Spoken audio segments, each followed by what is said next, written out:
राधे राधे दोस्तों, स्वागत है आपका भक्ति भजन चैनल में। और महाराज जी आपको भी मेरा कोटि कोटि नमन। दोस्तों, आज की वीडियो में हम सबको नाम जप करने के बारे में बताएंगे। श्री प्रेमानंद जी महाराज नाम जप करने से हमें क्या मिलता है और नाम जप करने से क्या क्या फ़ायदे होते हैं और नाम जप करना क्यों ज़रूरी है। आप सुनेंगे तो आपके रोंगटे खड़े हो जाएंगे। इसलिए दोस्तों, वीडियो आप पूरा देखिए, तभी आप जान पाओगे और समझ पाओगे। जी, अगर नाम जब चलता रहे परंतु इस जन्म में परमात्मा की प्राप्ति न हो तो क्या अगले जन्म में वहीं से शुरुआत होती है? ऐसी कल्पना क्यों करते हो? पहली बात तो नकारात्मक कल्पना क्यों करते हो? एक बार जिन नाम लिय हित सो होए अति दीन, ताको संग न छाड़हि प्रभु अपनो कर लीन। ऐसे हमारे करुणा निधान प्रभु का नाम जपे, फिर ये बात आगे के लिए रखे कि पता नहीं इस जन्म में कल्याण होगा कि नहीं, ऐसा सोचे ही क्यों। अच्छा, रही बात, अगर किसी अपराधवश चूकवश उसका जन्म होता है तो महाभागवत होकर ही जन्म लेगा। जितना उसका भजन है वहीं से उसका भजन प्रारंभ होगा, और वो ऐसी जगह जन्म नहीं लेगा जहां भक्ति का ह्रास हो जाए।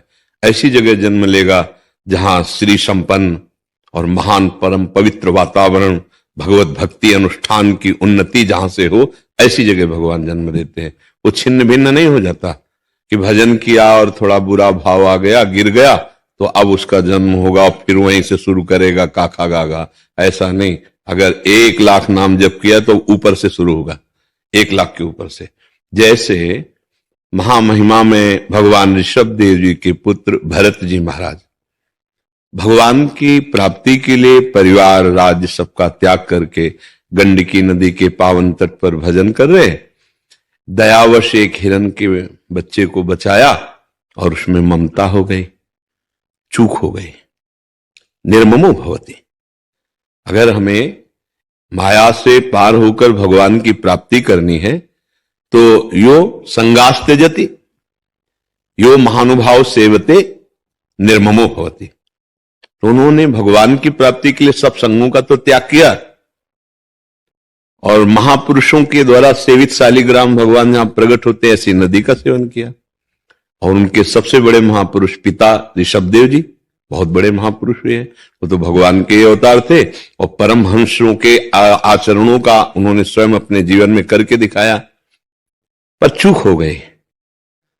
तीसरा जो सूत्र था निर्ममो भवति, वो उसमें चूक गए और ममता कर बैठे। हिरण में तो अगला जन्म हिरण का हुआ, पर हिरण के रूप में भी वो भजन ही करते रहे। अविनाशी भजन का ऐसा प्रभाव कि हिरण के रूप में भजन में जो त्रुटि हुई थी भरत जी के रूप में, वो पूरी कर ली, और अगला जन्म ब्रह्मबोध संपन्न महापुरुष ज्ञान की 5वीं भूमिका में जड़ भरत जी के रूप में प्रकट हुई। वहां कोई साधना नहीं करनी पड़ी। तो भजन कभी निष्फल नहीं होता। चूक हो जाए तो जन्म हो सकती, पर हम ऐसी रास्ता क्यों छोड़े? हमें दृढ़ निश्चय करना है। आशा बंधा समुत्कंठा नाम गाने सदा रुचि। ये दृढ़ आशा रखने की इसी जन्म में मुझे भगवत साक्षात्कार होगा, और उत्साह के सहित भगवान का नाम जप करें। हम चिंता क्यों करें इस बात की कि पता नहीं कल्याण हो कि ना हो, अगला जन्म कहां होगा, कैसे होगा। नहीं, भरोसो दृढ़ इन चरणन केरो। प्रभु के सी चरणारविंद का दृढ़ भरोसा है, नाम है, फिर क्या दिन। समुझ जाए शरण ते डरत ना काल डर।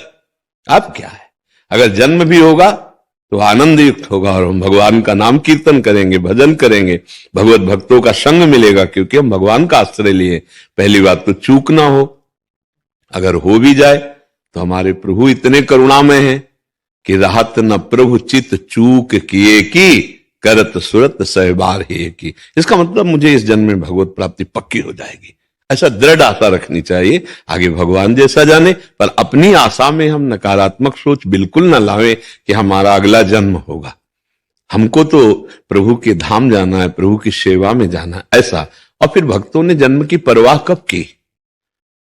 वो तो कह रहे हैं यत्र यत्र हम जन्म कर्म भी नारके पर में पदे, अथवा चाहे नरक में रखो चाहे परम पद में रखो, पर राधिका रति निकुंज मंडली तत्र तत्र हृदय में विराजताम। हे प्रिया, जो अपनी सखियों के सहित लालजू के सहित हमारे हृदय में रहो, चाहे मुझे नरक भेज दो चाहे जहां परम पद भेज दो, मुझे कोई परवाह नहीं है। अर्थ न धर्म न काम रुचि गति न चाहो निर्वाण, जन्म जन्म रतिराम पद यह वरदान। भक्तों ने कभी जन्म को बुरा ही नहीं माना, मेरा जन्म हो लेकिन आपके अनुराग में हो। जे जोनि जन्मो कर्म बस तहा राम पद अनुराग हो। भगवान के चरण पर हम कहते हैं ऐसी आशा ही क्यों रखें। बहुत बहुत धन्यवाद दोस्तों वीडियो पूरा देखने के लिए। दोस्तों मुझे उम्मीद है कि आप लोगों को वीडियो बहुत ही अच्छा लगा होगा और आप लोगों को महाराज जी की बातें समझ में आई होंगी। तो दोस्तों वीडियो को लाइक करिए, कमेंट करिए और चैनल को सब्सक्राइब करिए। मिलते हैं एक और नई वीडियो में, तब तक के लिए दोस्तों राधे राधे।